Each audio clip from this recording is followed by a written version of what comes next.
Before we get started, I have an important message. If you're on Medicare or about to be, you don't want to go it alone. And you don't want to just call the first guy who sends you a postcard. My husband did that, and he wound up with some bad advice that costs us a penalty each month that will never go away. So, what can you do? Contact one of our member experts by going to certifiedmedicareagents.com and searching your state for an agent. You'll be able to look through our member agents and read about them. Then you can reach out to the agent or broker you select directly through the site. Now, one thing you should know is other sites who do this sell your information to 15 or more agents so you can get hundreds of unwanted phone calls. Not so with certifiedmedicareagents.com. You'll only be contacted by one agent, and if there is a problem, I may personally reach out to you. But generally, you will only hear from the one agent you select. So head on over there right now before you forget and find a qualified and certified agent that can help you today. Now, let's start our program.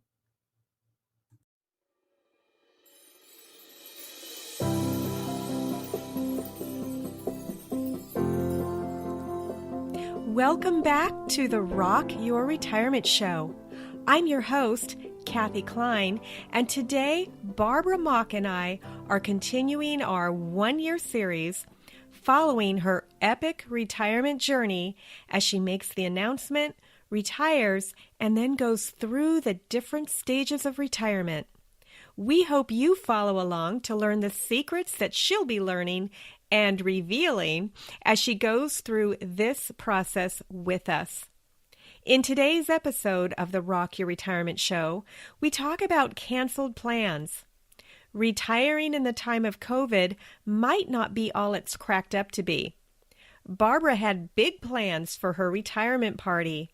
We've all had plans in 2020 that have been canceled, and we'll talk about how we're dealing with these canceled plans.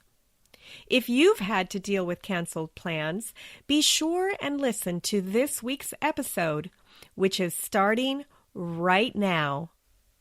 Welcome back to the Rock Your Retirement Show. You know, last time that we got together, Barbara and I were talking about her pending vacation, or not her pending vacation, but the vacation that she just went on, and how that was similar to a mini retirement. Today, we'd actually like to talk about canceled plans. Right, Barbara? Yes, there's been a lot of that this year. We've both had canceled plans, and I'm sure that you, the listener, has had some canceled plans this year, too. So we'd like to just talk a little bit about what our canceled plans have been, but mainly we want to talk about how to deal with all of the struggles that all of us really are having right now. So I'll go first. I've had a couple of canceled plans. You know, when the COVID first started, I was really just getting off of a cruise, and we almost didn't go on that cruise, but we were going back and forth. We didn't think it was as bad as it got. We knew that there was some trouble, and we prayed about it. And, you know, for those of you who listen, you know that I am someone who prays. It's not something that I focus on the show, but we prayed about it, and it came back, yeah, go ahead and go. And honestly, that last cruise was probably one of the most interesting cruises we've ever been on, because it was the cruise that kept going back and forth to Florida. You know, it kept, for one reason or another, we kept heading back to the port. So anyway, since then, though, I had a trip to Hawaii that was canceled, and a wedding that was canceled, and all kinds of things. And Barbara, I know that you've had a bunch of canceled plans too. Yes, starting with our 40th anniversary trip. We had planned to go to Cancun and the Riviera Maya. We had 10 glorious days planned, one at a resort and one on Isla Mujeres, a small little island off the coast of Mexico that I had always wanted to take my husband to. We had found another couple who wanted to celebrate with us, so it wasn't just us. And as the virus was unfolding, in March. This trip was in April. And so it just became clear as everything was shutting down. And I have to say that was really disappointing. I think that 40 years of marriage is a big deal and it should be celebrated. And we had a pretty big financial investment in that trip. We got most of the money back, but the money wasn't the issue. It was just that dream and that expectation of getting to go. We also had a wedding that has been postponed that was going to be in Canada. Canada closed, so we couldn't go there. My husband does a fishing trip every year, and he gets salmon and lingcod and halibut in British Columbia, and Canada was still closed in August when he would have gone. And then we have a condo in Whistler that we go to every year, and that just really feels like a waste because it wasn't a plane trip. It was just drive up, go to the condo, do lots and lots of hiking, and it's just beautiful. And the weather was beautiful that week. I think that was the hardest, is a lot of times you don't know in the Pacific Northwest what kind of weather you're going to get. It was really hard to be here, knowing what it was like up there, but we just couldn't get across the border. And then the last one was Iceland. We were going to go to Iceland in September, and we had been looking at that for a really, really long time, trying to get in shape. And I have to say what was most disappointing is just that death of that vision, that dream.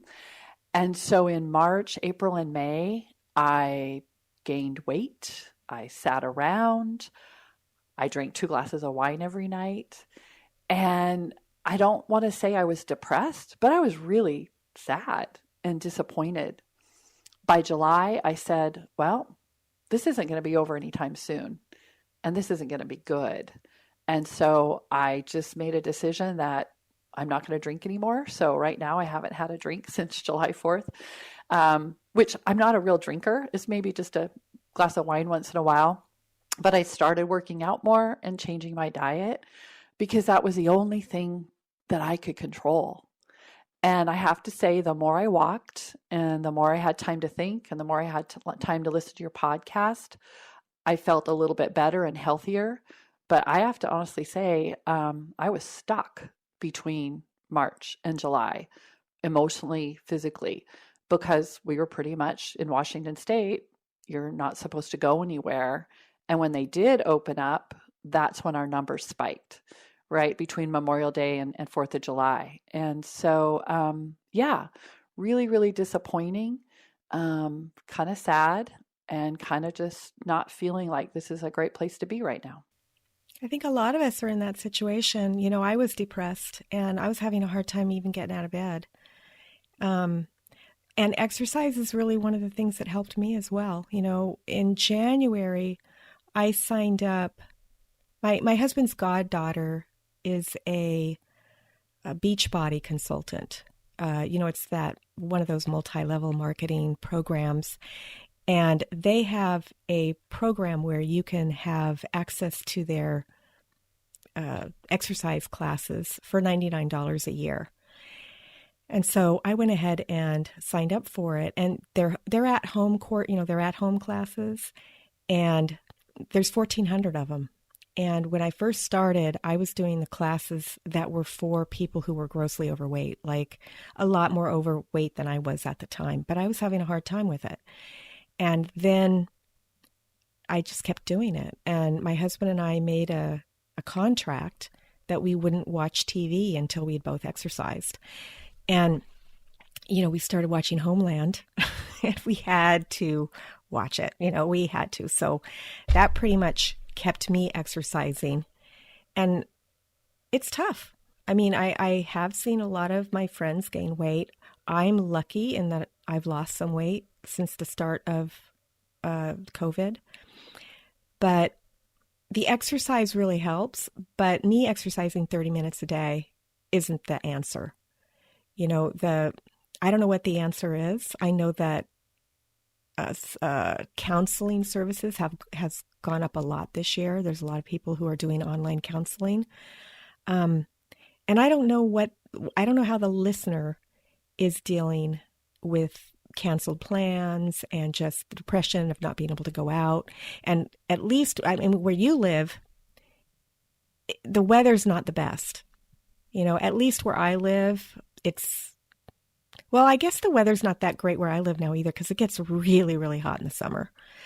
And it's muggy. You go outside, and if you're wearing glasses, they literally fog up. So I don't want to say that our weather's better than yours because it's just different. you know? It's not always sunny here either. But yeah, so how did you deal? Oh, you also have another really big canceled plan that we haven't even talked about yet. Tell us about your retirement party.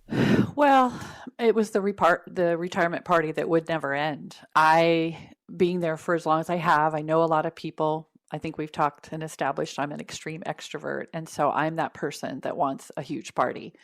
And my kids have known for years what that party was. They knew where it was going to be. It was going to be in a room for several hundred down in the county.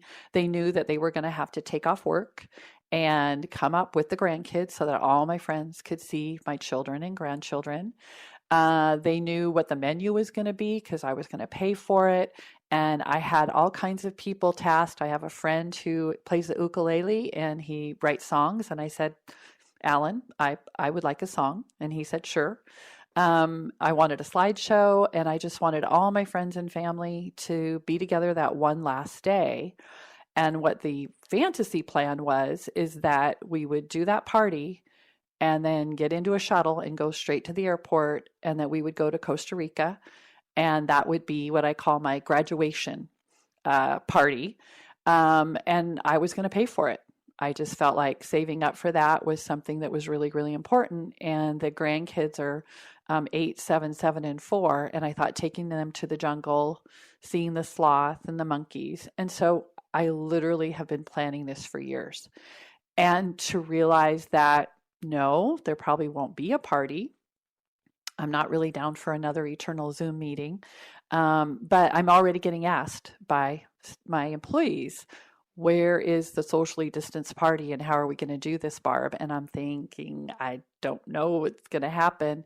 We definitely have put off the Costa Rica trip because it's not really safe to travel. So I have to say that's hugely disappointing to me. And yet I know in my heart there'll be something down the line when it is safe to travel, and maybe it'll be better. I'm really trying to take an optimistic approach because in the end, we're safe, we're healthy, we're happy.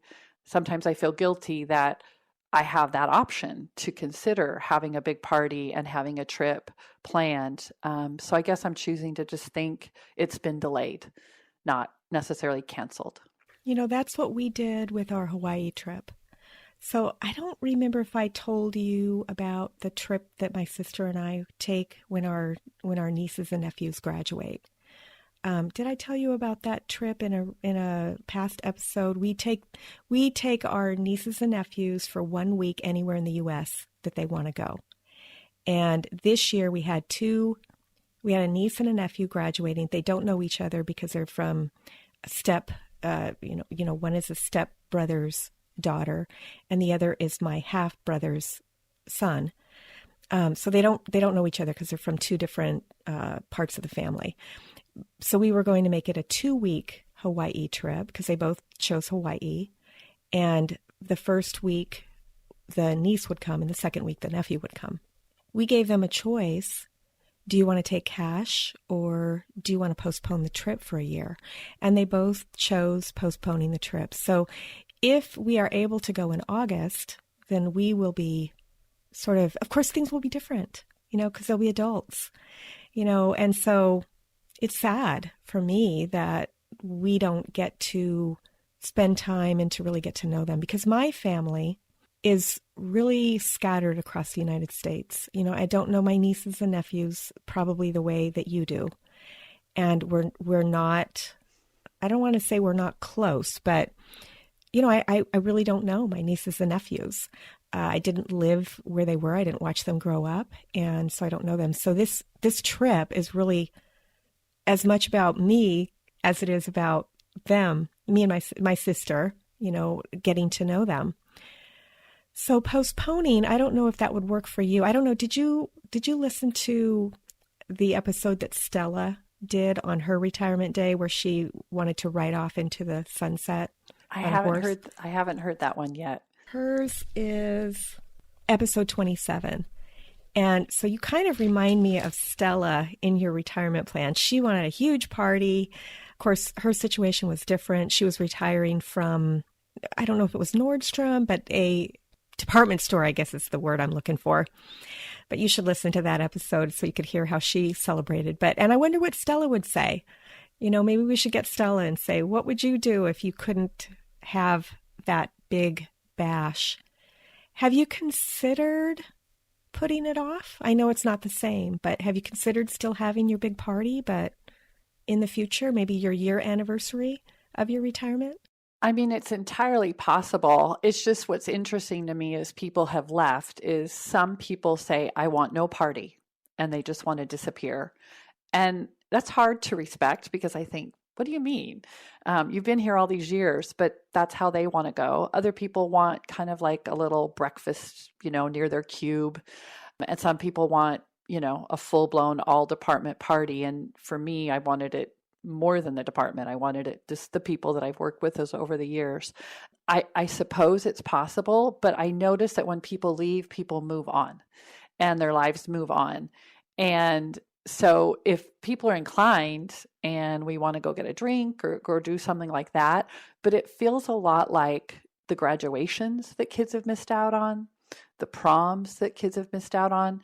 It feels to me similar to that once the time or the milestone is passed, it doesn't necessarily feel right or make sense. But certainly my own family, because I have a huge family and we could have 60 to 80 people in our backyard, I could certainly celebrate my retirement with that group. But whether or not a department of 130 people would want to come back a year later for Barb's retirement, I'm just not sure that would be on their agenda, but yeah, we'll it see. might not be. I follow a blogger. She's a young woman, probably in her 30s, and she's one of the financially independent retire early crowd. Her name is Purple.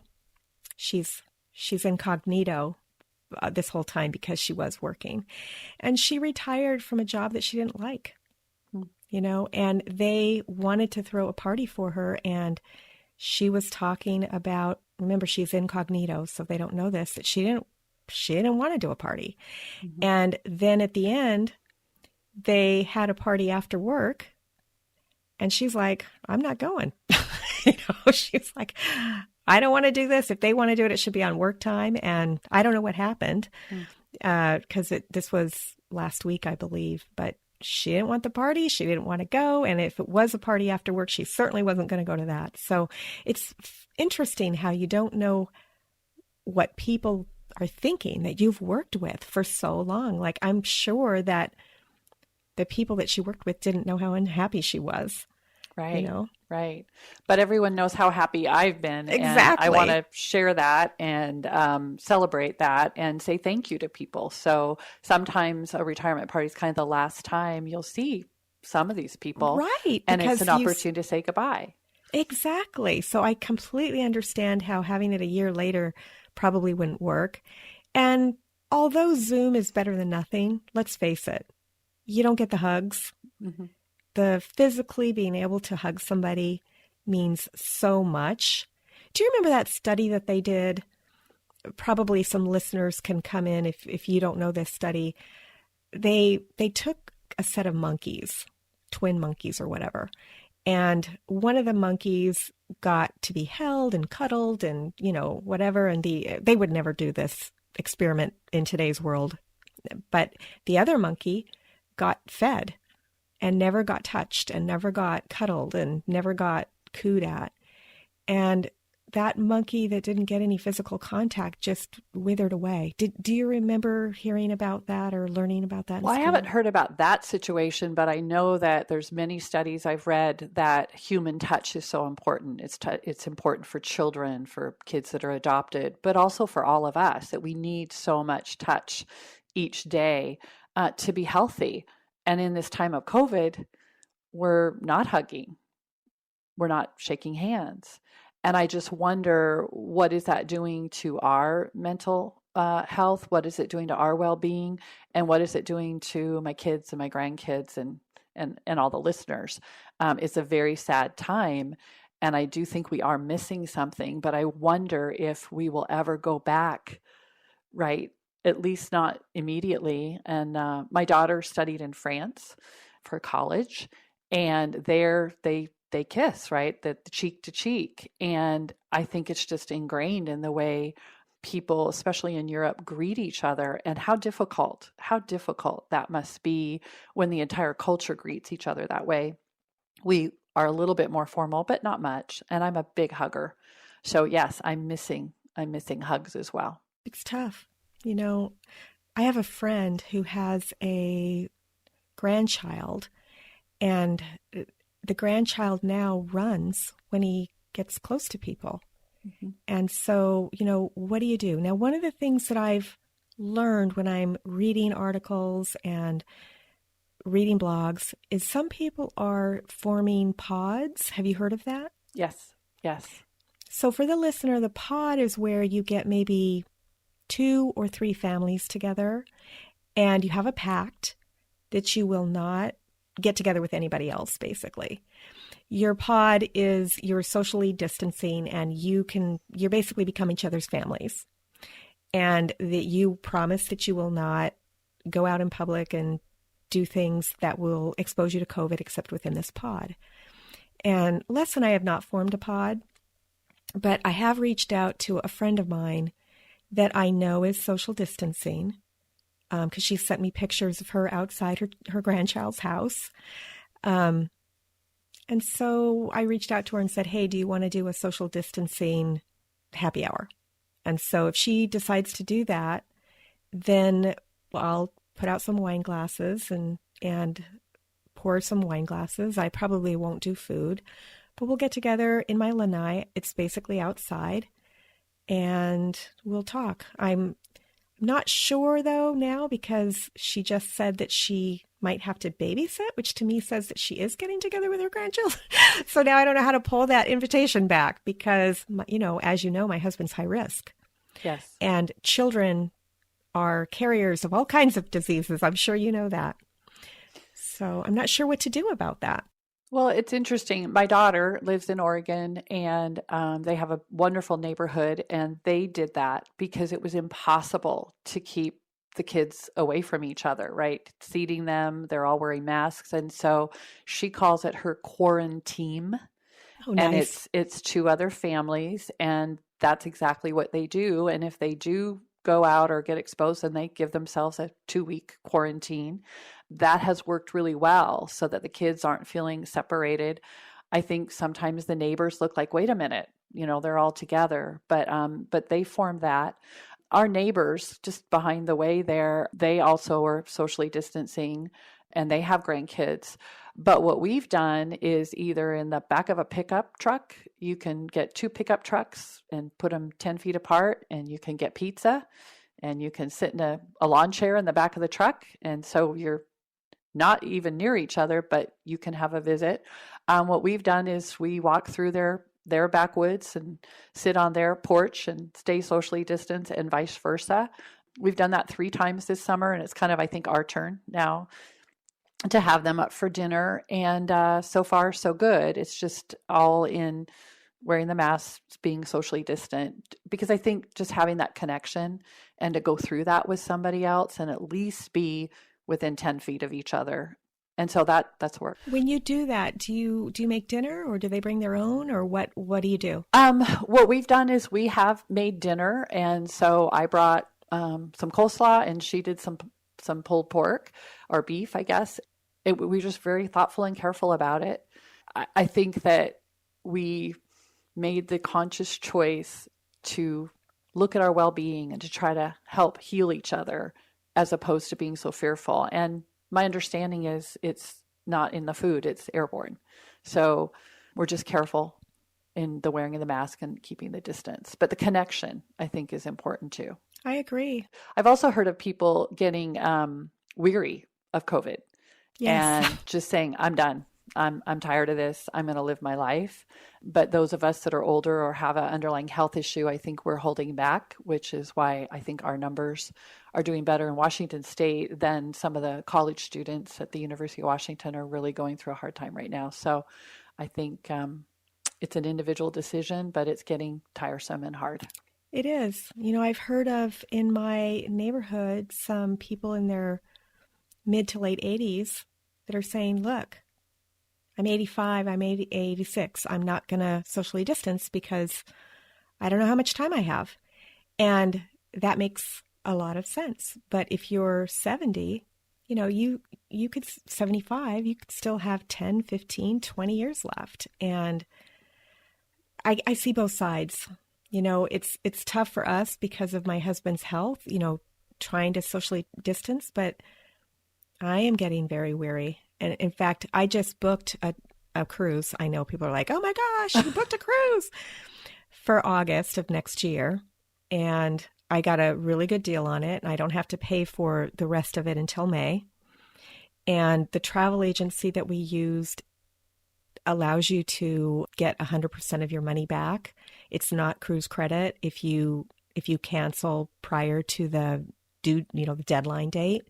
Of course, that agency could go out of business, and then we'd lose our the down payment. But we talked about it and said, hey, they're working on these cures or vaccines, and if they don't have it by the deadline, then we'll either just lose our deposit or we will, get the cruise credit either way. So that's what we've done. So at least I can look forward to something, because there's really been nothing to look forward to. And that's my main problem is I feel like I don't have, feels hopeless a little bit. Like there's really nothing to look forward to. So I had to give myself something to look forward to. And that's how I've done it. Well, I think that's really wise. And sometimes having something to look forward to is more valuable than any money or deposit you might lose, right? Exactly. You could lose a lot in the stock market today, but I think your sense of well-being. One thing we've done, Kathy, is we've pivoted, right? We have this debate because my husband is the guy that likes to stay home and I'm the one that wants to be the world traveler, and we try to meet in the middle. And so I've just had to really, really rethink, what are my goals and what do I want to do? And just set aside this idea of travel for the immediate future. And I have to say, I've been kind of encouraged lately because I started, how I said I was practicing for retirement, and I'm still working on my Spanish every day. And that kind of gives me hope that if I ever do get to go back to Mexico or a Spanish-speaking country, I'll Costa Rica. be able to read and be able to see things. And so having that little thing to work on every day has been kind of motivating for me. I also told you that I wanted to work on watercolors, and I'm just shocked that I've really been enjoying that. And it's something I can do with my grandkids. And it's something I would have never done had it not been for this situation. I would have been booked and busy. So I've been painting little postcards and sending them to people. When the kids were here this summer, we had Nana Camp and we had an art class. And then we just went down to stay with my daughter and my grandkids because she needed help with virtual school. So we started painting, and it was really, really fun. The latest one, again, which is shocking to me, is gardening. I never had time to work out in the garden, but my husband says, well, we're going to be home. We might as well. And so we have been really dreaming big about growing a garden, but trying to figure out how to have it be able to maintain itself, or put in irrigation so that if we do get to travel, we're not feeling stuck. And I have to say, just the talking, trying to figure out a new project. We've never done irrigation before, getting out in the yard and working when the weather's been good. So I guess the way I'm coping with this is to pivot to other things that I probably never would have done and use my emotional and mental energy to accomplish something else. And it just feels right for right now. Our big worry is, though, that we'll put all this garden in, maybe get chickens, and then say, okay, now it's time to travel. And then what are we going to do? Trusted house sitters. Yeah. I'm going to have to listen to that broadcast or check into that. But yeah, if you're a future trusted house sitter and you want to come water my garden or push the button, you can do that. Take care of the chickens. Yep. That's awesome. Yeah, I really, commend you for being able to do all these things. I have things that I want to do, but when I get depressed, I just don't want to do them. The drawing that I started however long ago of the cat, I don't know if I've shown that to you or not, but I'm still about halfway done and haven't done anything with it. I haven't picked up a pencil in, I don't know, maybe at least 2 weeks, maybe 3. And, it's just something that each person goes through a little bit differently. And I know I know that I personally need to get out of this. I need to shake it. I need to shake it up. But I do think that booking that cruise, I'm about to book my return ticket. We booked business class tickets to get to Amsterdam using points because I love going for free. And now I've got to get home. So we have no way to get home yet. So I'll figure it out. I've got till May to figure that out. But yeah, I think that's great that you're pivoting. What else is going on with you? I think that in terms of retirement planning, I've been listening to all kinds of webinars and seminars that my employer offers. And I was thinking about who knew. I think when you're in work mode, these things go past you with these emails and training and classes, and you just let them go by. And it's kind of like when you're pregnant, you all of a sudden see all these other pregnant people. Now that I'm on the road to retirement, I'm seeing all these opportunities that I just didn't pay attention to at work. And so every month there's, training and classes that are offered, but there's always one about preparing for retirement. So they're usually on your lunch hour. Now they're Zoom. And so I've learned more about deferred compensation, more about Social Security. And then there was one that I think really aligned with your program where it wasn't anything about money. It was about creating your personal definition of retirement. And the presenter was just telling the steps of retirement, the stages of retirement, how important it is to redefine who you are and just the different approaches. And so I have to say, the time I'm spending in either reading, listening to your podcast, or these classes, it's just really helping me kind of form an idea of what this is going to look like. Well, that class sounds really interesting. Would you be willing to talk with us about that class on a future episode? I would love to. Okay, great. Well, let's schedule that. And so we will talk about that on our next episode. And thank you so much, Barbara. I know I feel better. I hope the listener feels better about all these canceled plans. Anything that you want to say before we say goodbye? Well, I just wanted to say how grateful I am to be a part of this. I've been spending time writing on the blog, and I think that it will be something I'll be able to look back on because I'm generally not a journaler, but just having the accountability to post stories on the blog and to just write about my impressions. I'm just kind of watching myself change as I go through this. I appreciate this opportunity, but I also appreciate how much I'm learning. I think I've said to you before, I never knew there were so many people that their job is to help retirees retire, that it's a whole career. And I never paid attention to it before. I had no idea. And so I think when I said I feel like I'm peeling an onion, I feel like we've got kind of most of the layers off. We're getting more solid on what we're going to do, when we're going to do it, how we're going to do it, and getting our plan more sure. But every day is a new thing to learn. And so we're talking a lot more than we ever have about our future. And so for that, I'm really grateful. I'm so glad we're not doing this at the last minute or the week after I retire. Having these 6 months has been great. I guess the other thing I want to say is that I'm experiencing lasts. And by that, I mean, yesterday I did my last budget presentation to our county council. And there's just something kind of final about that, about saying, okay, this is my last budget presentation, or this will be my last staff meeting. So it does have a sense of finality to it, but I haven't had that moment like, oh, what am I doing? Am I sure? I'm still looking forward so excitedly about what the future holds. So I'm sure there will be, like you say, the sadness or the grief or the sense of loss, but I'm looking forward to my new identity so far.